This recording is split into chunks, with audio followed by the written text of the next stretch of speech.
Сәлеметсіздер ме студенттер? Бүгінгі өтетін тақырыбымыз дауыссыз дыбыстар. Осы тақырып аясында мынадай мәселелер қарастырылады.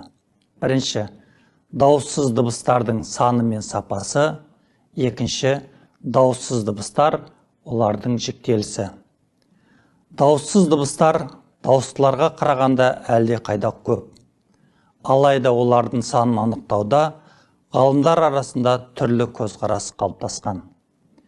Ильминский қазақ тілінде 19 дауыссыз дыбысты көрсетсе, Ахмет Байтұрсынұлы оның санын 17-ге түсірген. Ісмет Кеңесбаев 25-26 дауыссыз дыбыс, Махамбет Жүсіпұлы кірме дауыссыздарды қоса есептегенде қазақ тілінде 23 сингарма фонема барын айтса, Сапархан Мырзабеков 25 дауыссыз дыбысты көрсетеді. Әлімхан Жүнісбеков қазақ тілінің консонантизмдер жүйесінде 66 сингарма дыбыстан тұратын 17 сингарма типті анықтайды. Бұлардың қатарында В, Ф, Х, Х, Ч, Ц фонемалары жоқ. Олар кірме фонемалары болып табылатынын. Х, Х фонемалары қазақ тілінде бір түрлі дыбысталмайтындығына байланысты сингарматип статусына ие еместігін айтады. Ғалым тіл арты К, Қ, Г, Ғ дауыссыздардың 4 емес 2 сингарматип екенін түсіндіреді. Ал У дауыссызы лабиальды сингарма фонема болғандықтан 2 сингарма вариациядан құралатынын. У дауыссызы билабиальды бола алмайтынын. 16 дауыссыз сингарматиптердің әрқайсысы 4 сингарма вариациядан тұратынын, сингарма дыбыстар қорын жасайтыны баяндайды. Қазақ тілінің дыбыс қорын сингармофонологиялық теорияның негізінде зерттеп, әлді және әлсіз позицияларды бірдей қамтыған Махамбет Жүсіпұлы консонантизмдер жүйесін 105 сингарма дыбыстан тұратынын дәлелдейді. Ол 17 сингарма фонеманың 9-ның құрамында сингарма вариант жоқ. Олар сингарма вариациядан тұратынын, қалған 8 сингарма фонеманың құрамында сингарма вариантта, сингарма вариацияда бар екенін айтады. Қазіргі қазақ тілінде 25 дауыссыз фонема бар. Ш дыбыс емес, әріп. Ол созылыңқы Ш дыбысының таңбасы. Қазақ тілінде Ш әрпі тек ащы, тұщы, кешше сөздерінде жазылады. Қазақ және орыс тілдерінде ортақ дауыссыз фонемалар 15. Қазақ тілінде бар, орыс тілінде жоқ дауыссыздар 5. Қазақ тілінде бұрын болмаған, орыс тілінен енген дауыссыздар 5. Қазақ тілінде дауыссыз дыбыстар акустика артикуляциялық ерекшеліктеріне қарай бірнеше топқа жіктеледі.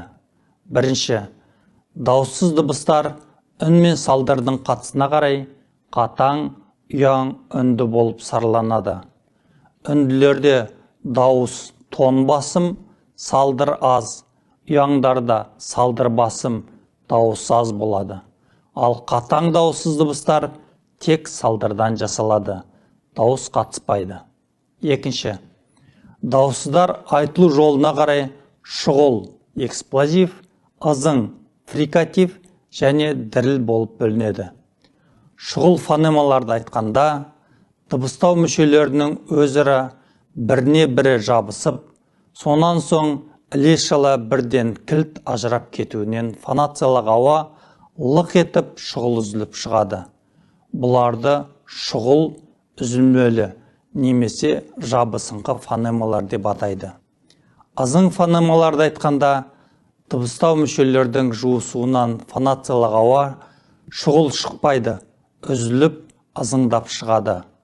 Ауаның бұлай шығуынан болғандарды ызың сүзілмелі немесе жуысыңқы фонемалар деп атайды. Үшінші, ғалымдар дауыссыз дыбыстарды жасалу немесе айтылу орнына қарай түрліше топтастырады.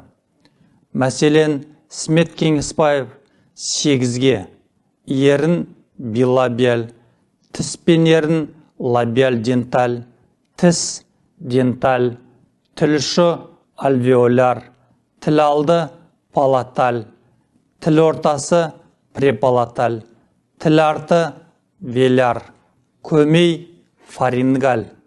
Әлімхан Жүнісбеков 3-ке, ал Сапархан Мырзабеков 6-ға жіктейді. Сондай-ақ зерттеушілер ч, ц дауыссыз дыбыстарын африкат деп айтады. Африкат шұғыл мен ызың дауыссыздардың тіркесінен жасалатын фонема. Мәселен, ч дауыссызы т мен ш, ал ц дауыссызы т мен с дыбыстарының қосындысынан құралады. Л дауыссызы латераль бүйір фонема. Л дауыссыз дыбысын айтқанда, тіл ұшы альвеолға бір тегіс кесе көлденеңдеп тиіп, өкпеден шыққан ауа тілдің екі жағынан шығады. Дауыссыздардың сөз ішінде кездесу ыңғайы әртүрлі. Оларды шартты түрде сөздің барлық шенінде кездесетін дауыссыздар, сөз соңында айтылуда кездеспейтін дауыссыздар, сөз басында кездеспейтін дауыссыздар, байырғы сөздердің бас позициясында сирек кездесетін дауыссыздар, қазақ әдеби тілінде тыңнан енген дауыссыздар, сөз соңында сирек кездесетін дауыссыздар және бірер сөзде ғана келетін дауыссыздар деп жіктеуге болады.